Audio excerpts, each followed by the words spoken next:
अस्सलामु अलैकुम वरहमतुल्लाहि वबरकातुहू। इन्नल हम्दुलिल्लाहि नहमदुहु व नस्तईनुहु व नस्तगफिरुहु व नुमिनु बिही व नतवक्कलु अलैहि व नऊज़ु बिल्लाहि मिन शुरूरि अनफुसिना व मिन सय्यिआति अमालिना। मन यहदिहिल्लाहु फला मुदिल्ल लहु व मन युज़लिलहु फला हादिय लहु व अशहदु अन ला इलाहा इल्लल्लाह व अशहदु अन्न मुहम्मदन अब्दुहु व रसूलुहु अम्मा बअद। औज़ु बिल्लाहि अस्समीइल अलीम मिनश शैतानिर रजीम। फ़सल्लि लिरब्बिका वन्हर। हज़रात गिरामी, हमारे जमीयत के ज़िम्मेदारान और अल एहसान जो मरकज़ तालीमी है उसके ज़िम्मेदार जनाब अहमद साहब, शेख अदनान साहब, हाफिज़ नूर साहब और जितने भी इसके ज़िम्मेदारान हैं, सबसे पहले तो मैं मुबारकबाद पेश करता हूँ कि अल्हम्दुलिल्लाह गुज़श्ता कई सालों से ये मरकज़ जो तालीमी और दावती और दीनी मरकज़ है, ईमान की हरारत को जगाने में और तालीम को फ़रोग़ देने में और दीन इस्लाम को सही तौर पर पेश करने में बहुत आगे है और अल्हम्दुलिल्लाह इससे एक बड़ा काम हो रहा है। और बहुत सारे वो लोग जो दीन से दूर थे, अल्हम्दुलिल्लाह दीन से वाबस्ता हो रहे हैं, अपनी ज़िंदगियों के अंदर तब्दीली ला रहे हैं और ये अल्लाह का बहुत बड़ा शुक्र है और उसका एहसान है कि यहाँ से ये चश्मे फ़ैज़ जारी है। अल्लाह ताला इसको इसी तरह से जारी रखे और हश्र तक ये इसी तरीके से चलता रहे। अल्लाह रब्बुल इज़्ज़त इससे वाबस्ता तमाम अफराद के ऊपर अपना रहम फरमाए। हज़रात गिरामी, ये जो अय्याम चल रहे हैं, ये अय्याम जैसे कि अभी शेख मोहतरम ने आपके सामने बयान किया कि बड़ी फ़जीलत के हैं और हम लोग वाक़तन इसमें बड़ी गफलत का शिकार हैं और सही माना में कि दीन से बहुत दूरी हो चुकी है। इन अय्याम में अल्लाह रब्बुल इज़्ज़त को ज़िक्र बहुत पसंदीदा है कि बंदा अल्लाह का ज़िक्र करे, उसकी तस्बीहात बयान करे। हज़रात गिरामी, ये जो माह है ईद उल अज़हा का, जैसा कि अभी कुरान पाक की आयतें पढ़ी गई, मैं अपनी गुफ्तगू को दो हिस्सों में तकसीम करता हूँ और आप हज़रात से दरख्वास्त है कि इन दोनों हिस्सों को बगौर समाअत फरमाएँ। हमारे शेख अदनान साहब ने एक ऐलान ये भी किया है और शेख अहमद साहब ने कि दर्स के आखिर में आप कुछ सवाल कीजिएगा और उस पर कुछ इनामात भी रखे गए हैं यहाँ पर, तो इंशाअल्लाह जो सवालात किए जाएंगे दर्स से मुताल्लिक़, उसके जो सही जवाबात होंगे तो इंशाअल्लाह उसके ऊपर इनाम से भी नवाजा जाएगा। तो हमारी दरख्वास्त रहेगी कि आप बहुत ही अच्छे तरीक़े से दर्स को समाअत फरमाएँ और हम इससे दर्स ही से मुताल्लिक़ सवालात आपके सामने इंशाअल्लाह पेश करेंगे। हमारी गुफ्तगू के दो हिस्से होंगे। पहला हिस्सा वो जो कुरान पाक की सूरह साफ़ात की आयतें पढ़ी गई, हज़रत इब्राहीम अलैहिस्सलातु वस्सलाम का उसवा और नमूना अल्लाह रब्बुल इज़्ज़त ने पेश फरमाया है, जो हर बंदे मोमिन के लिए एक मिसाल है। हज़रत इब्राहीम अलैहिस्सलातु वस्सलाम इराक़ बाबुल के रहने वाले थे और जब वहाँ पर उन्होंने तौहीद की आवाज़ बुलंद की तो सब आपके दुश्मन हो गए, हत्ता कि घर के अफराद आपके दुश्मन हो गए। वक्त का जो बादशाह था नमरूद, वो आपका दुश्मन हो गया, यहां तक कि जमीन तंग हो गई। लोगों ने हजरत इब्राहीम अलैहिस्सलातु वस्सलाम को आग के अंदर डाल दिया और अल्लाह ने अपने बंदे की मदद फरमाई, इब्राहीम अलैहिस्सलातु वस्सलाम की, और आग को हुक्म हुआ, कुलना या नारु कूनी बरदम व सलामन अला इब्राहीम, हमने कहा आग ठंडी हो जा और इब्राहिम के लिए सलामती बन जा। यह अल्लाह का फैसला था और इब्राहीम अलैहिस्सलातु वस्सलाम से काम लेना था। अब हज़रत इब्राहीम अलैहिस्सलाम को अल्लाह ने हुक्म फरमाया कि तुम और जो लोग तुम पर ईमान लाए हैं, एक उनकी बीवी हज़रत सारा और एक उनके भतीजे हज़रत लूत अलैहिस्सलातु वस्सलाम जो आगे चलकर नबी हुए, बस कुल ये 2.5 लोग, हज़रत इब्राहीम अलैहिस्सलाम, उनकी बीवी हज़रत सारा और आपके भतीजे जो छोटे थे 10 साल के थे, सैयदना लूत अलैहिस्सलातु वस्सलाम जो आगे चलकर पैगंबर हुए, सदूम की बस्ती की तरफ भेजे गए। वो हुक्म हुआ अल्लाह का कि इस ज़मीन से निकलो और दूसरी जगह पर अल्लाह की दावत और तबलीग को फैलाओ। हज़रत इब्राहीम अलैहिस्सलाम मशक्क़तों को बर्दाश्त करते हुए ज़िंदगी के सामने आने वाली तमाम मसाइब मशाकिल मसाइल का सामना करते हुए पहले फ़लस्तीन जाते हैं, फिर फ़लस्तीन से मिस्र जाते हैं, मिस्र से में हज़रत हाजिरा से आपकी शादी होती है, वहाँ पर आप क़याम करते हैं। उसके बाद अल्लाह का हुक्म होता है कि इब्राहीम अब यहाँ से चलो और फिर फ़लस्तीन की तरफ जाओ। अब मिस्र से जो रास्ता हुक्म होता है वो मक्का मुकर्रमा से होता हुआ गुजरता है। हज़रत इब्राहीम अलैहिस्सलाम को अल्लाह रब्बुल इज़्ज़त ने एक औलाद से नवाजा जिनका नाम हज़रत इस्माईल अलैहिस्सलाम है। उस दूध पीते बच्चे को लेकर हज़रत इब्राहीम अपनी बीवी हाजरा, हज़रत सारा, हज़रत लूत, इन सब को लेकर चल पड़े और जहां पर आज मक्का मुकर्रमा है, खाने काबा है, जहां पर जब वहां पर पहुंचे और उन्होंने वहां पर क़याम किया और अब यह इरादा हुआ कि अब यहां से आगे बढ़ेंगे, अल्लाह का हुक्म होता है कि इब्राहीम अपनी बीवी को और अपने बच्चे को यहीं पर छोड़ दो और तुम सारा को लेकर और लूत को लेकर आगे बढ़ो। आप जरा अंदाजा तो करें कि बेआब हो गया जमीन, पानी कहीं नहीं, सब्जा कहीं नहीं, गल्ला कहीं नहीं, कुछ भी नहीं। और आखिर वही हुआ कि वो आगे बढ़ते हैं और उनकी बीवी हजरत हाजरा कह रही हैं कि अरे आप हमें छोड़कर कहां जा रहे हैं, और इब्राहीम अलैहिस्सलाम खामोश, कुछ जवाब नहीं देते, आगे बढ़ते ही जा रहे हैं। जब ऊंट पर अपने बैठ गए और मुहार को पकड़कर आगे बढ़ने लगे तो हजरत हाजरा ने कहा कि अच्छा ये बताइए क्या ये अल्लाह का हुक्म है? उन्होंने कहा हाँ, ये अल्लाह का हुक्म है। वो अल्लाह की बंदी क्या कहती है, इज़न ला युदय्यना, तब तो अल्लाह हमें बिल्कुल ज़ाय नहीं करेगा, उसकी निगाहें हमें देख रही हैं और जब अल्लाह हमें देख रहा है तो हमें कौन सा डर। ये ईमान, ये क़ुव्वत, ये ताकत, ये अल्लाह को बहुत पसंदीदा है। और उसके बाद जब बच्चा प्यासा होता है, पानी कहीं नहीं है, हाजरा को भी प्यास लगी है, बच्चे को भी प्यास लगी है, पानी की तलाश के लिए बच्चे को छोड़कर आगे बढ़ती हैं और वो चक्कर लगाती, सफ़ा से मरवा, मरवा से सफ़ा, सफ़ा से मरवा, मरवा से सफ़ा, टीले पर चढ़कर देखती कि शायद कहीं पानी नज़र आ जाए, कोई परिंदा उड़ता नज़र आ जाए, कोई दरख्त कहीं नज़र आ जाए, कोई सब्ज़ाजार मरग़ज़ार कहीं नज़र आ जाए, कुछ नज़र नहीं आता। फिर बच्चे की मोहब्बत में बच्चे के पास आती हैं। अचानक फिर जैसा कि बुखारी शरीफ के अंदर रिवायत मौजूद है कि फिर हज़रत नबी करीम सल्लल्लाहु अलैहि वसल्लम ने फरमाया कि फिर अचानक वहाँ पर चश्मा जारी हुआ। वो चश्मा जो हज़रत इस्माईल अलैहिस्सलाम के लिए अल्लाह ने जारी फरमाया, और चूँकि हज़रत हाजरा मिस्र की थी लिहाजा उन्होंने अपनी ज़ुबान में कहा जम जम जम, ठहर जा ठहर जा ठहर जा। वो पानी बहने लगा था चश्मा, चुनांचे उन्होंने वहाँ पर उसको रोका। वो जमजम अल्लाह ने ऐसा जारी फरमाया है, ऐसा जारी फरमाया है कि आज तक जारी है, क़यामत तक जारी है। और यही वो पानी है जिसके अंदर भूख और प्यास दोनों को ख़त्म करने की सलाहियत मौजूद है। सिर्फ जमजम के ऊपर आप गुजारा करें, आपके बदन को जो मिनरल चाहिए, जो चीज़ें चाहिए, वो सब उसके अंदर मौजूद हैं। यह अल्लाह रब्बुल इज़्ज़त का एक ख़ास तोहफ़ा था हज़रत इस्माईल अलैहिस्सलाम। अब देखिए, अब बच्चा थोड़ा सा बड़ा होने लगा, उधर से कबीले जुरहुम का गुजर हुआ और कबीले जुरहुम वहाँ पर ठहर गया। जब देखा कि यहाँ पर पानी है तो वहाँ पर एक बस्ती आबाद होने लगी, और उधर फ़लस्तीन में हज़रत इब्राहीम को हुक्म होता है कि इब्राहीम जाओ और अब जाकर अपने बच्चे से मिलो, अपनी बीवी से मिलो जिनको तुम छोड़कर आए थे, जाकर देखो कि हमने उनके साथ क्या मामला किया। चुनांचे वारफ्तगी में, मोहब्बत में बढ़ते हुए कदम एक बाप के और एक शौहर के, अपने बेटे से मिलने की तमन्ना, अपनी बीवी से मिलने की तमन्ना, और वो आते हैं वहाँ पर, बच्चा चलने के लायक हो गया, वहाँ पर ठहरते हैं, बच्चे को देखकर खुश होते हैं, दिल भर आता है, आंखों का नूर है, दिल का सुरूर है। बच्चे के साथ रहते हैं, कुरान पाक ने जो अल्फाज इस्तेमाल किए हैं, फलम्मा बलगा माअहु सअया, जब वो उनके साथ दौड़ने लगा, कूदने लगा। बच्चा कभी मोहब्बत में उठता है, पेट पर बैठ जाता है, कभी साथ साथ दौड़ता है, कभी आगे बढ़ता है।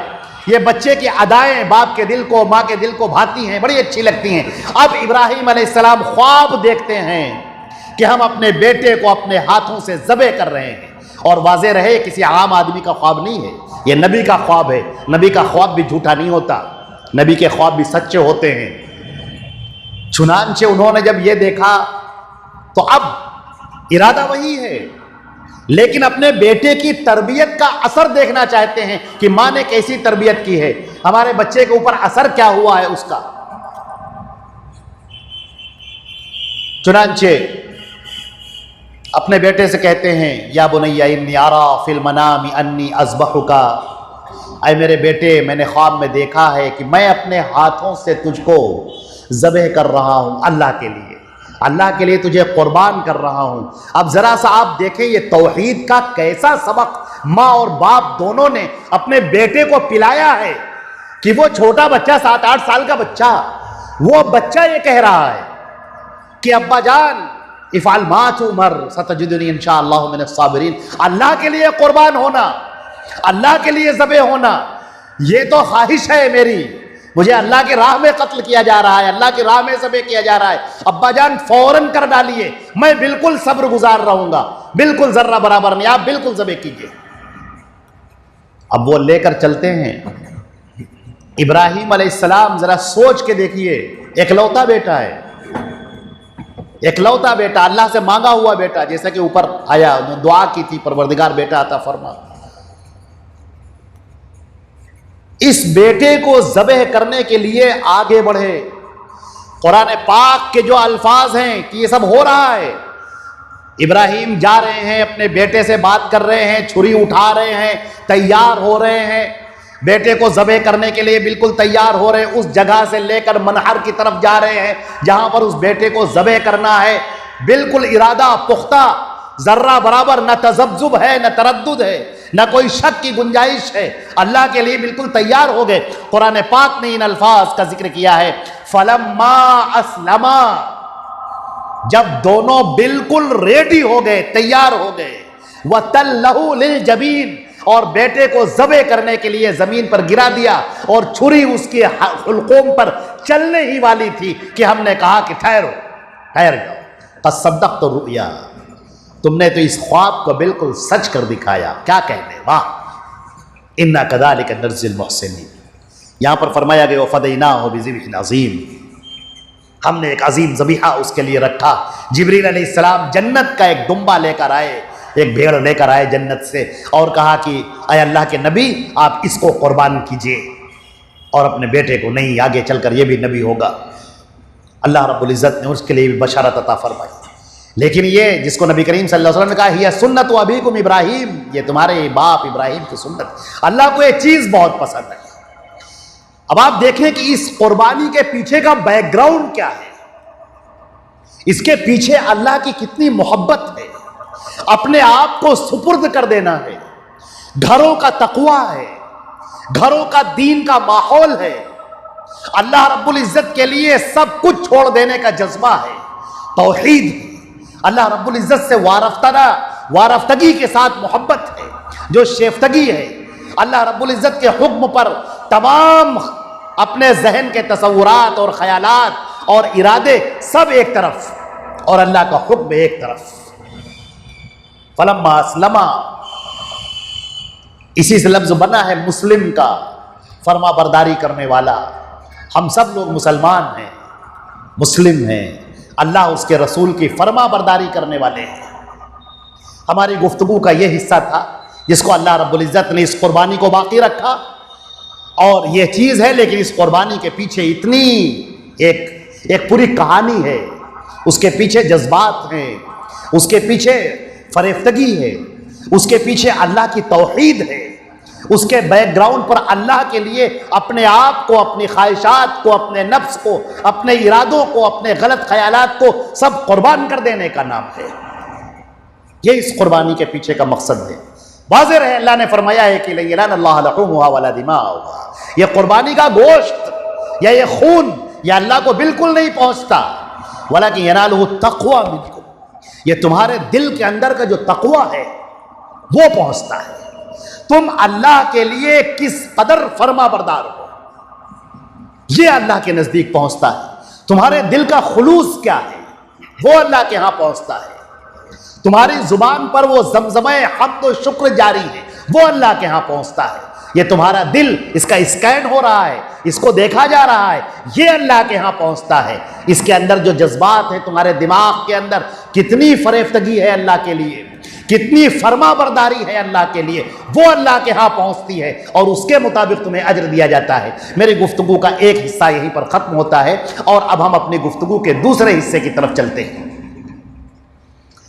चुनांचे इस दूसरे हिस्से को बयान करने से पहले 2-3 बातें जानना बहुत ज्यादा जरूरी है।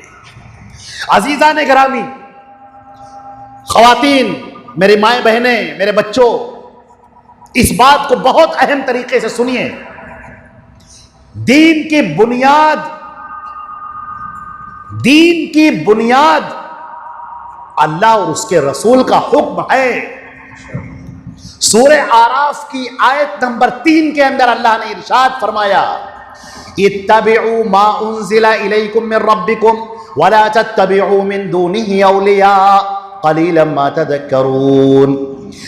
जो तुम्हारे ऊपर नाजिल किया जा रहा है तुम्हारे लिए अल्लाह की जानिब से, जो दीन उतारा जा रहा है हजरत मोहम्मद मुस्तफ़ा सल्लल्लाहु अलैहि वसल्लम पर, उसकी पैरवी करो। इत्तबिउ, तुम लोग पैरवी करो, मा उन्ज़िला इलैकुम मिन रब्बिकुम, तुम्हारे रब की तरफ से जो उतारा जा रहा है उस दीन की पैरवी करो। वला तत्तबिउ मिन दूनिही औलिया, उस दीन को छोड़कर अपने अपने औलिया की पैरवी मत करो, अपने अपने चहीतों की, अपने अपने मोहब्बत करने वालों की, अपने अपने अज़मत जिनके तुमने अपने दिल के अंदर बिठा रखी है, उनकी पैरवी मत करो। क़लीलन मा तज़क्करून, बहुत कम नसीहत हासिल करते हो तुम।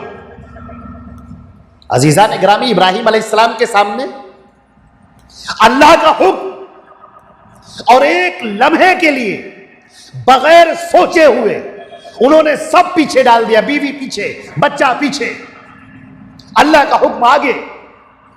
एक बार भी नहीं सोचा कि ये खाएगा क्या, ये पिएगा क्या, मसलहतें हैं हमारे सामने, ऐसा क्या होगा, फिर यूं क्या होगा, कैसे हम छोड़कर जाएं, कयास, दिमाग, बातें नहीं साहब। एक मोमिन, एक बंदे मोमिन का मामला यही है कि उसे अल्लाह और उसके रसूल का हुक्म प्यारा है। बस अल्लाह ने कह दिया, बस इसके अलावा अब है क्या। ये हमारी जाने कुर्बान, ये हमारा जहन, हमारी बातें सब कुर्बान। इस दिल के अंदर अल्लाह और उसके रसूल का फरमान सबसे आगे बढ़कर। चंद रिश्तों के खिलौने हैं जो हम खेलते हैं, वरना सब जानते हैं कौन यहां किसका है। हम जब मर के चले जाएंगे, अपनी कब्र में रखे जाएंगे, बाप, भाई, बेटा, बीवी, रिश्तेदार, दोस्त, अहबाब, मसलक, मजहब, सब पीछे, खत्म।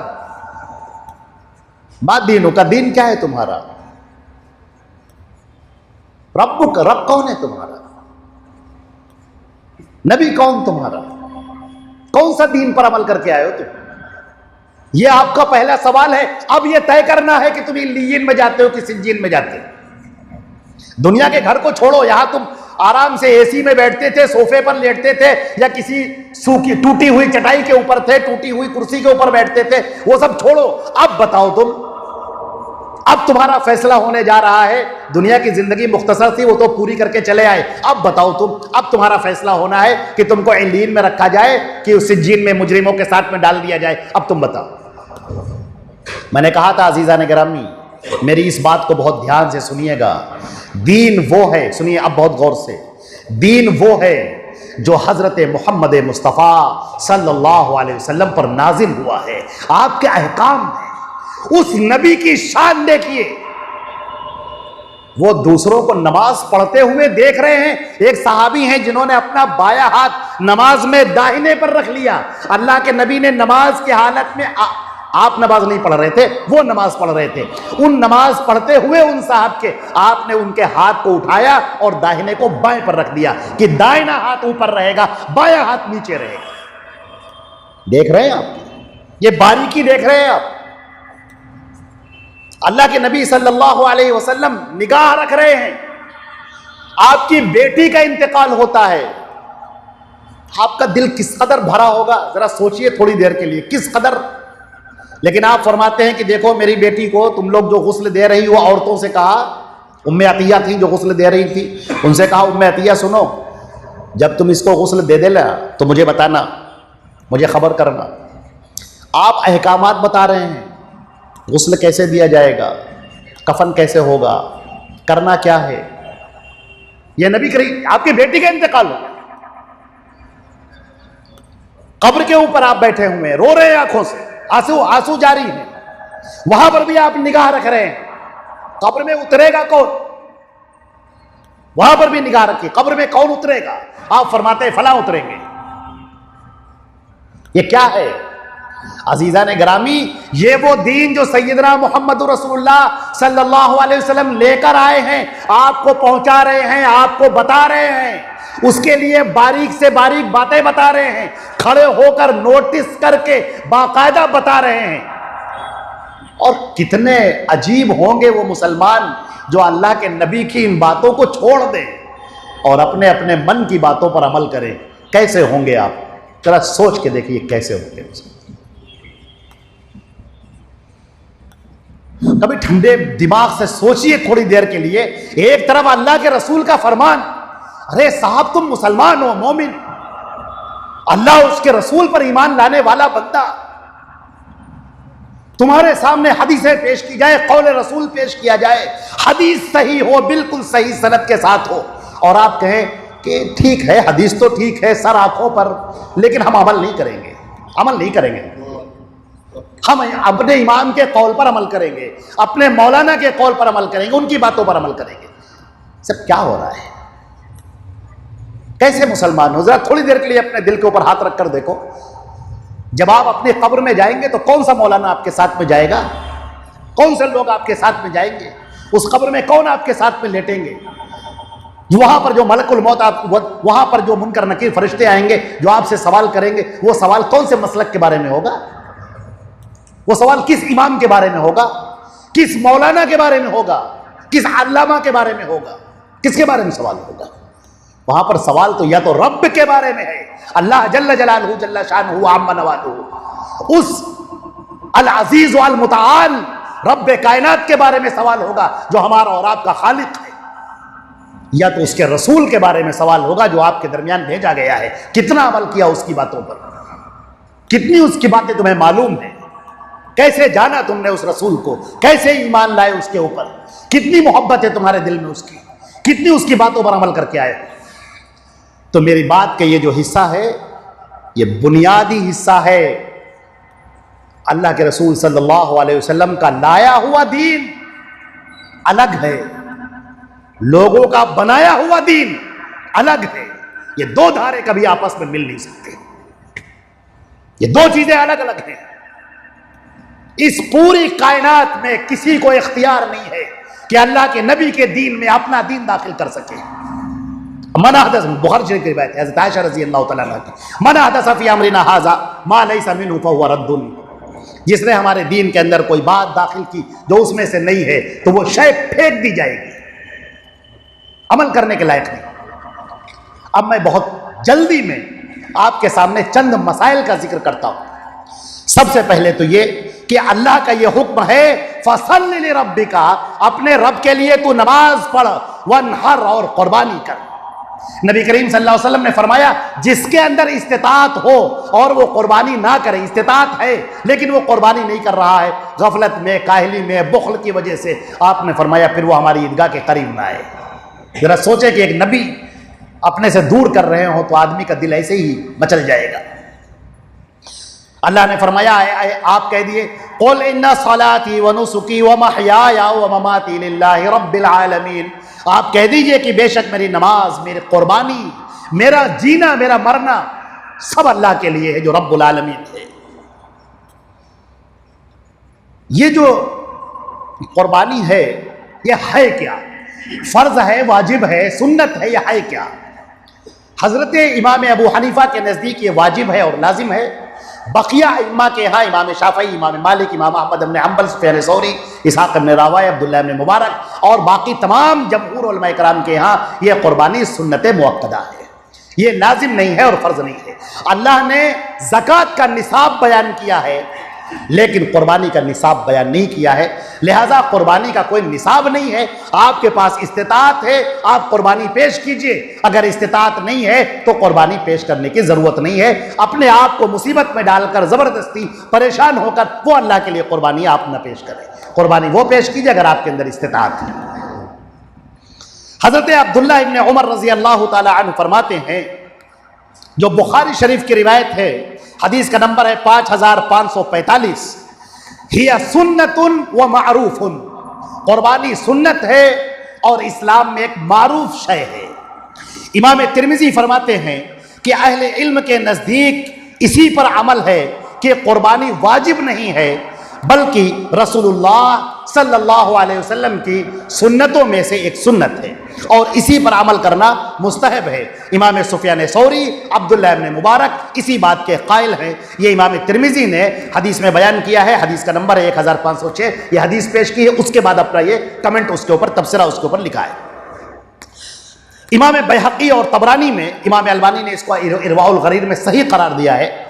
फरमाते हैं कि हज़रत अबू बकर और हज़रत उमर, ये दोनों हजरात कभी कभी कुर्बानी को छोड़ देते थे ताकि उम्मत मुस्लिमा उसको लाजिम न जान ले, फर्ज न समझ ले। ये बात तबरानी में है और बैहक़ी में है, इरवाउल गलील एक किताब है। शेख अलबानी रहमहुल्लाह ने इस रिवायत को बिल्कुल सही और जय्यद करार दिया है, सही करार दिया है। अब एक बात है कि कुर्बानी का जो जानवर हो उसके लिए ख़ास बात यह है कि इसको शायरुल्लाह में रखा गया है, वमन युअज़्ज़िम शायरल्लाह फ़इन्नहा मिन तक़वल क़ुलूब, कि जो शायरुल्लाह है उसकी ताज़ीम की जाए, उससे मोहब्बत की जाए। जो जानवर आप लेकर आए हैं उसके खाने का, उसके पीने का, उसका लिहाज रखा जाए, भूखा ना रखें, प्यासा ना रखें, परेशान ना करें, मारे नहीं। इस तरीके से हरकत उसके साथ ना करें कि जानवर को जानवर बनकर आप ना रहें, जानवर को इंसान बनकर उसके साथ बर्ताव करें और ट्रीट करें। हदीस शरीफ के अंदर आता है, जो मैंने कहा कि उसको कुर्बानी के जानवर को शायरुल्लाह में कहा गया है, ये बात अब्दुल्लाह इब्न अब्बास रहमतुल्लाह अलैह ने, अब्दुल्लाह इब्न अब्बास रज़ी अल्लाह ताला अन्हुमा ने ये बात नक़ल की है। तफसीर तबरी के अंदर ये उनका ये कौल मौजूद है। हज़रत अबू उमामा रज़ी अल्लाह ताला अन्हु फरमाते हैं, कुन्ना नुसम्मिनुल उद्हिया बिल मदीना व कानल मुस्लिमून युसम्मिनून, ये बुखारी शरीफ की रिवायत है कि हम लोग कुर्बानी के जानवर को मोटा किया करते थे, खूब खिलाते थे, पिलाते थे और तमाम मुसलमान ऐसा ही करते थे। यह अल्लाह के नबी सल्लल्लाहु अलैहि वसल्लम के ज़माने की बात हो रही। कुर्बानी की शर्तें क्या क्या हैं, ये शर्तें याद कर लीजिए। कुर्बानी की पहली शर्त यह है कि नीयत सही होनी चाहिए। जब तक नीयत सही नहीं होगी तब तक कुर्बानी सही नहीं होगी। रियाकारी पाई जाए, दिखावा पाया जाए, ये कुर्बानी अल्लाह के नज़दीक पसंदीदा नहीं है। हदीस शरीफ के अंदर आता है, इन्नमल आमालु बिन्नियात, अमल का दारो मदार तुम्हारी नियतों पर है। इसी तरीके से अल्लाह ने फरमाया कि कुर्बानी का गोश्त, कुर्बानी का खून यह अल्लाह तक नहीं पहुँचता है, तुम्हारे दिलों का तक़वा यह अल्लाह तक पहुँचता है। सूरह हज के अंदर आयत नंबर 37 में। दूसरी शर्त, पहली शर्त यह है कि नीयत पाई जाए, सही नीयत पाई जाए, रियाकारी न हो। दूसरी शर्त यह है कि हलाल माल से कुर्बानी हो, हराम माल से कुर्बानी ना हो।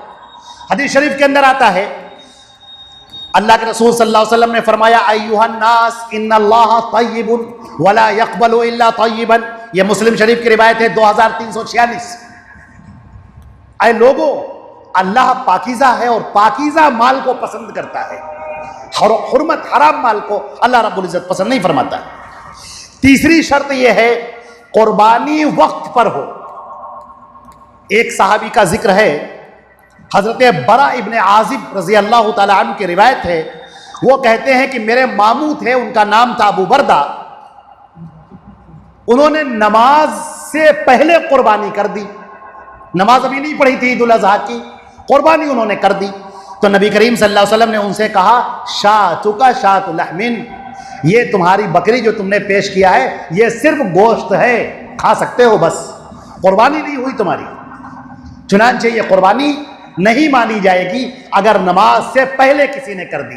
तो पहली शर्त है नियत का होना। दूसरी बात यह है हलाल माल से कुर्बानी हो। तीसरी शर्त यह है कि वक्त पर कुर्बानी हो, नमाज से पहले ना हो।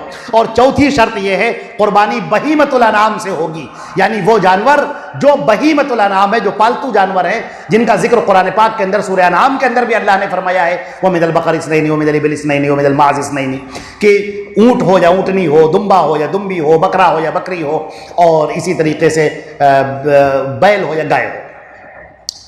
तो यह जिक्र फरमाया गया है। इस बात पर हाँ, एक शर्त और है, पांचवी, वो ये है कि जानवर दांता होना चाहिए, उसके दांत निकले हुए, दांत निकलकर जो टूट जाते हैं। हदीस शरीफ में आता है, मुस्लिम शरीफ की रिवायत है, ला तज़बहू इल्ला मुसिन्नतन, जब तक जानवर दांत वाला ना हो तब तक उसकी कुर्बानी ना करो। इल्ला यासुर अलैकुम, अगर तुम्हें नहीं मिल रहा है तो फिर फतज़बहू जज़अतन मिन अज़्ज़ान, तो दुम्बा, भेड़ का खीरा जो होता है उसे तुम कुर्बान कर सकते हो, जो 6 माह का हो। तो मालूम यह हुआ कि ये शर्तें हैं, 5 शर्तें हैं कुर्बानी की। पहली शर्त यह है कि नियत हो, दूसरी शर्त यह है कि हलाल कमाई से हो, तीसरी शर्त यह है कि वक्त पर हो, चौथी शर्त यह है कि बहीमतुल अनाम हो, पालतू जानवरों में से हो, जानवर जंगल के जानवर पकड़ कर न लाए गए हों। यह मतलब है उसका कि जंगल के जानवर आप पकड़ लाए और कुर्बान कर दिया, ऐसा नहीं होना चाहिए। और पांचवी शर्त और आखिरी शर्त यह है कि जानवर दांता होना चाहिए। कुर्बानी का तरीका क्या है? कुर्बानी का तरीका बहुत आसान है। बिस्मिल्लाह वल्लाहु अकबर कहकर आप जानवर ज़बह करते हैं, बस। अल्लाहुम्मा मिनका व लका, या अल्लाह ये तेरे लिए है और आपके लिए, अल्लाह कबूल फरमा दे। ये कुर्बानी का तरीका है, बिस्मिल्लाह वल्लाहु अकबर कहकर आप ज़बह करते हैं। अलबत्ता एक रिवायत मौजूद है जो अबू दाऊद में है, 2805, उसके अंदर यह जिक्र भी किया गया है कि एक दुआ और भी बताई गई है, उसका पढ़ लेना भी बेहतर है। वो दुआ ये है, वज्जहतु वजहिया लिल्लज़ी फ़तरस समावाति वल अर्द हनीफ़न वमा अना मिनल मुशरिकीन इन्ना सलाती व नुसुकी व महयाया व ममाती लिल्लाहि रब्बिल आलमीन व बिज़ालिका उमिरतु व अना मिनल मुस्लिमीन बिस्मिल्लाह अल्लाहु अकबर अल्लाहुम्मा हादा मिनका व लका।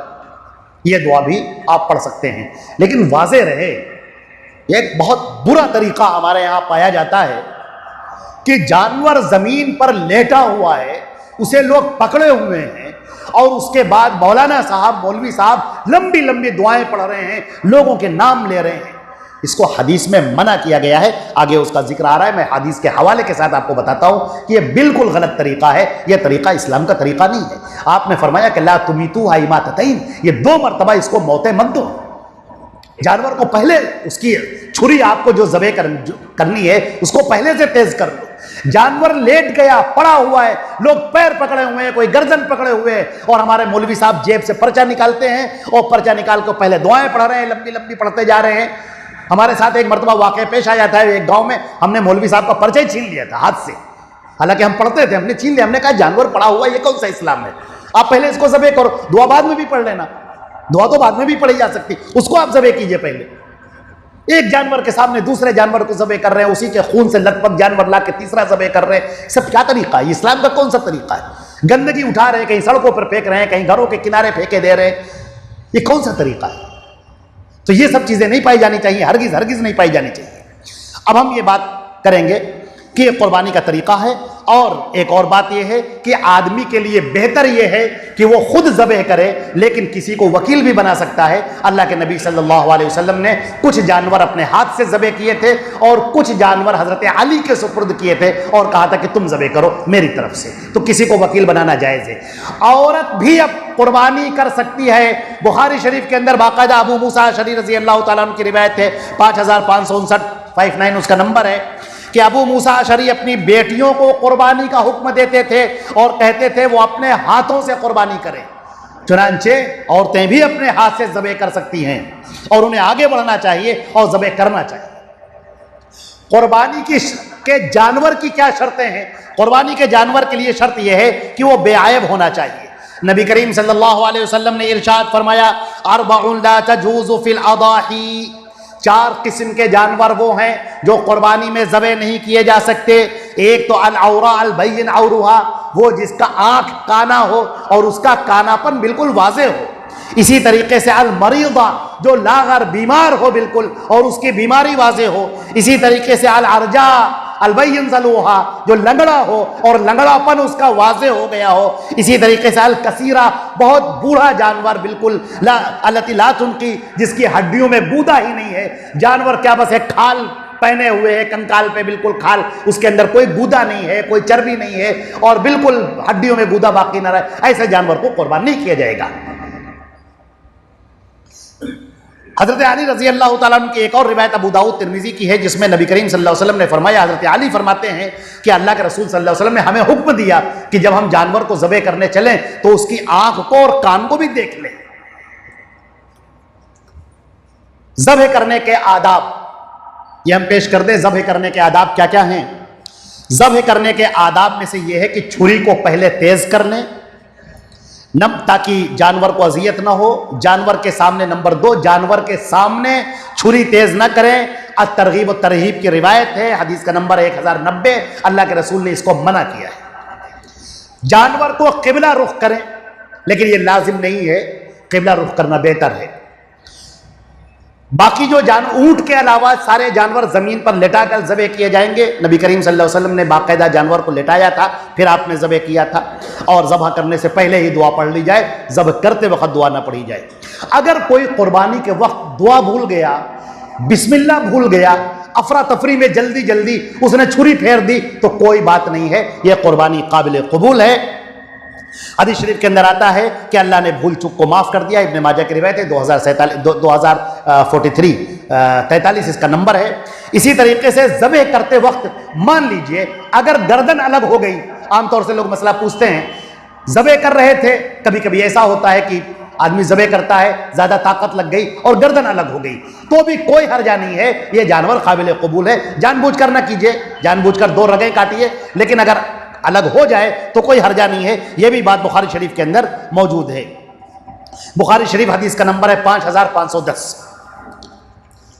कुर्बानी के अय्याम कितने हैं, यह हम आपको बात बता दें कि नबी करीम सल्लल्लाहु अलैहि वसल्लम की रिवायत है जुबैर इब्ने मुतइम की, और रिवायत तबरानी में, मुस्नद अहमद में, बैहक़ी में, सही इब्ने हिब्बान में, अल जामिअ सगीर में मौजूद है।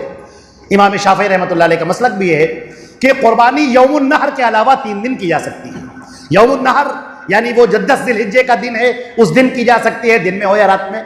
इसी तरीके से 11, 12 और 13 जो अय्याम तशरीक़ कहलाते हैं, इनमें कुर्बानी की जा सकती है। हदीस शरीफ में आता है, जो हमने रिवायत पढ़ी, कुल्लु अय्याम तशरीक़ ज़िब्हुन, अय्याम तशरीक़ जितने हैं ये सब ज़ब्ह के दिन हैं। और कुल्लु मिना मनहर, मिना का जो भी हिस्सा है वो मनहर है, कहीं पर भी आप ज़बह कर दो, अल्लाह काबिल कबूल है, अल्लाह के यहाँ कुर्बानी। तो अय्याम तशरीक़, यौमुन नहर और अय्याम तशरीक़, ये सब कुर्बानी के दिन हैं और इसके अंदर कुर्बानी की जा सकती है, चाहे रात में की जाए और चाहे दिन में की जाए, ये दोनों बराबर है। बहुत सारे लोग ये मसला पूछते हैं कि अगर रात में कुर्बानी की जाए तो क्या हर्ज है, की जा सकती है।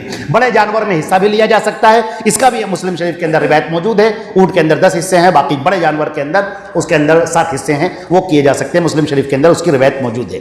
एक रिवायत और सुन लीजिए, एक कुर्बानी एक घर की पूरे घर की तरफ से काफ़ी है, एक कुर्बानी पूरे घर की तरफ से काफ़ी है।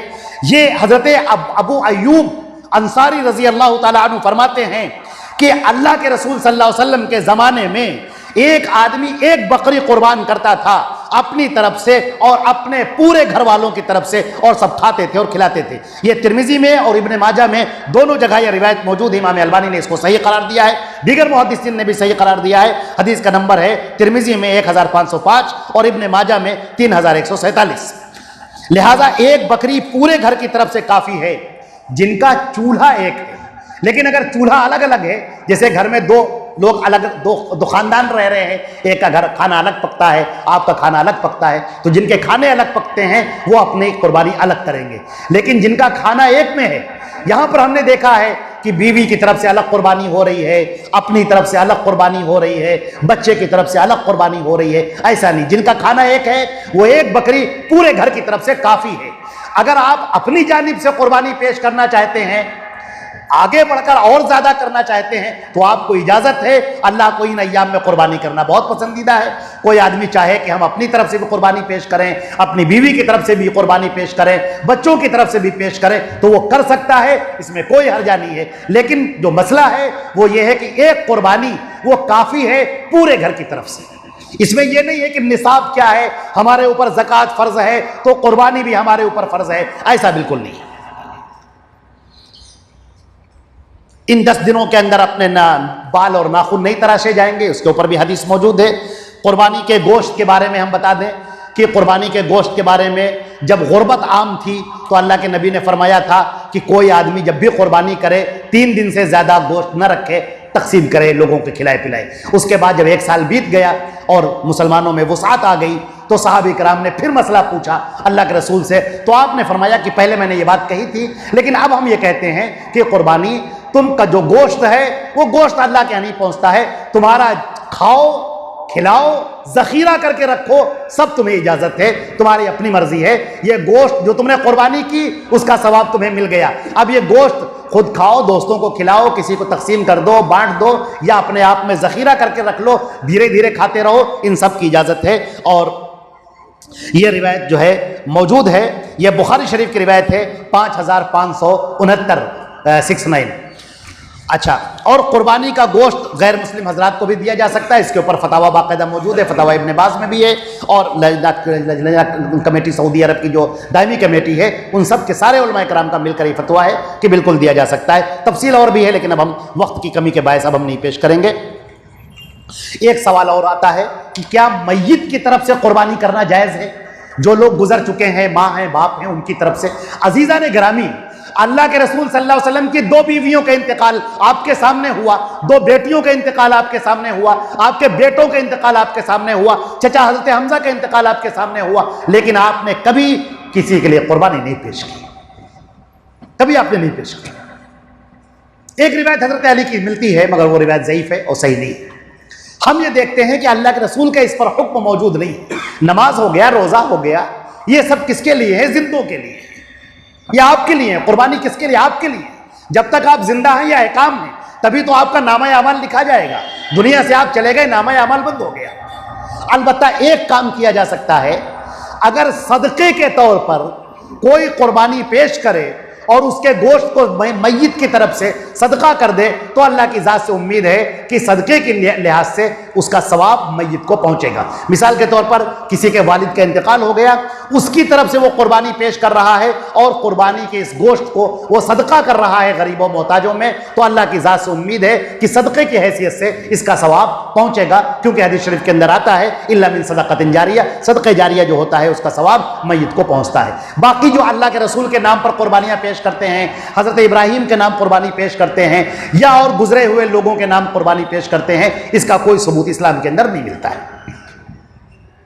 कुर्बानी के खाल का बेचना जायज़ नहीं है और अपने इस्तेमाल में लाना जायज़ है, किसी को हदिया दे देना जायज़ है, लेकिन उसको बेचकर उसका पैसा लेना यह जायज़ नहीं है। एक मसला और मुझे याद आ गया, वो हम बता देते हैं। जब आपने जानवर खरीदा तो जानवर बिल्कुल सही सालिम था, घर लाते लाते या घर के अंदर पालते हुए उसकी कोई आयब पैदा हो गया उसके अंदर, तो कोई हर्जा नहीं है।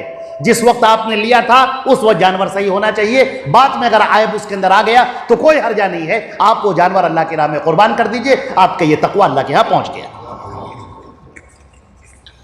कुछ बिदातें होती हैं, कुर्बानी के जानवर को नहलाया जाता है, फूल पहनाया जाता है, लोग इकट्ठा होते हैं, उसको छूते हैं, ये सब तरीका बिल्कुल गलत है। इसका कोई इस्लाम के अंदर कोई रवाज नहीं है, इस्लाम में इसकी कोई गुंजाइश मौजूद नहीं। ये जो लोगों के जहन में एक रिवायत बैठी हुई है, जो रिवायत सही नहीं है, उसे ज़ईफ और मौजू करार दिया गया है कि ये कुर्बानी का जानवर कल पुल सरात पर इसी पर बैठकर जाओगे, ये गलत बात है।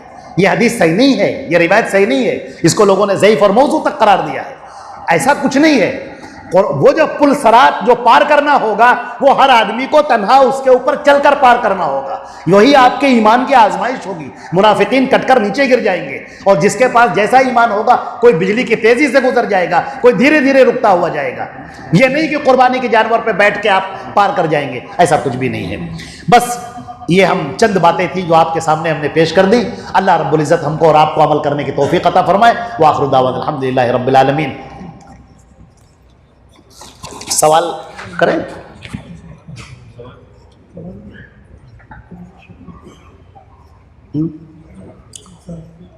सवाल करें इसके बारे में। पहला हमारा सवाल है, इसके ऊपर हमने आपसे अर्ज किया था कुछ सवाल किए जाएंगे।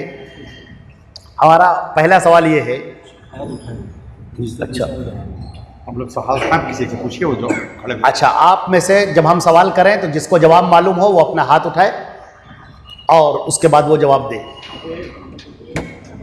कुर्बानी की शराइत क्या हैं? कुर्बानी की शर्त क्या है? जो हमने बयान किया था उसकी शर्तें हैं, वो जिसको मालूम हो अपना हाथ उठाए। एक साहब ने हाथ उठाया माशाअल्लाह, आप खड़े होकर अपना जवाब पेश करें। माइक दे दिए इनको।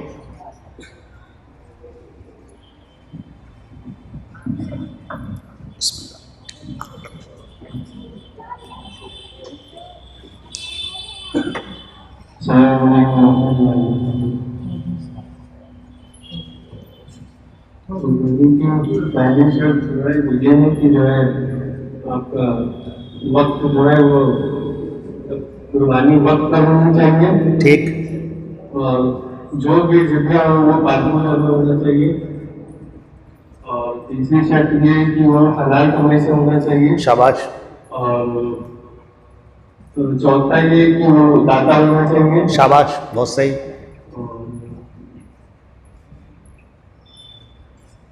बहुत उम्दा। एक शर्त है जो सबसे पहले,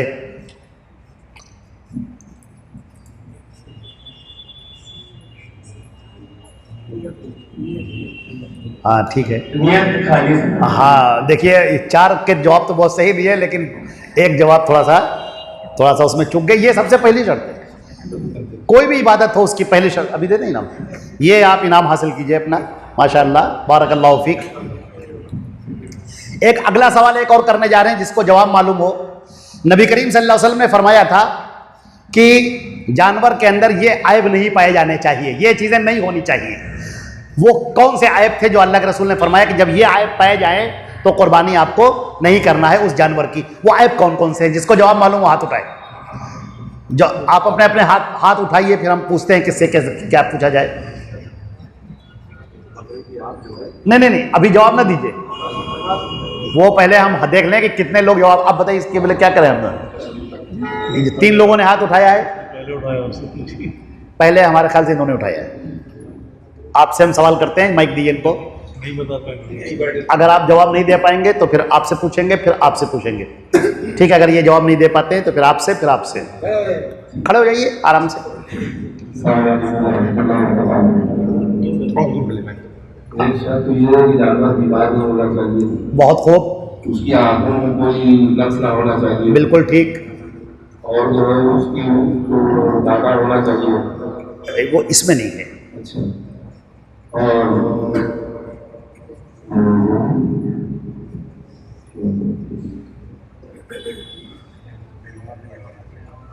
आप लोग बताइए। नहीं भाई, इम्तिहान है ये।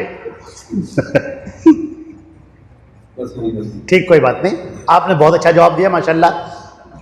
कुछ चीज़ों तक अब आपका जवाब माशाल्लाह बहुत उम्दा आपने जवाब दिया है, वहाँ तक कुछ चीज़ें रह गई। जब जो है बीमार नहीं होना चाहिए, उसको सींग नहीं होना चाहिए, और लंगड़ा नहीं होना चाहिए, और काला नहीं होना चाहिए। हमने सींग टूटने वाली बात नहीं कही है। हदीस शरीफ में अल्लाह के रसूल ने जो फरमाया है वो याद करके सोच के बताइए। दोबारा मौका दे रहे हैं आप।